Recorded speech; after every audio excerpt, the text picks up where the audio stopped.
Karachi police ने गुल plaza के तमाम चौकीदारों के बयानात कलमबंद कर लिए। बयानात को रिकॉर्ड का हिस्सा बनाया जाएगा। चौकीदारों ने पुलिस को दिए गए बयानात में बताया कि आम दिनों में मार्केट के दरवाजे 10:30 पर बंद कर दिए जाते हैं, लेकिन हफ्ते को मार्केट में गैर मामूली रश होता है। वाक़ये के रोज़ ज़्यादातर खरीदार बेसमेंट की जानिब मौजूद थे। इब्तदाई तौर पर गुमान हुआ कि आग मामूली नौयत की है। कुछ ही देर में आग तेज़ी से फैल गई।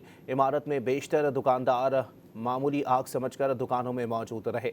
आग और धुआं फैला तो दुकानदार और ख़रीदार घबराए और बाहर निकलने के लिए दौड़े। फायर ब्रिगेड पहुंची मगर आग बेकाबू हो गई थी। पुलिस ज़राए का कहना है कि खौफनाक आग ने महज 15 मिनट में पूरे गुल प्लाजा को अपनी लपेट में ले लिया था, जिसके बाद ना ही कोई अंदर जा सका और ना ही कोई बाहर आ सका। कराची पुलिस ने गुल प्लाजा के तमाम चौकीदारों के बयानात कलमबंद कर लिए। बयानात को रिकॉर्ड का हिस्सा बनाया जाएगा।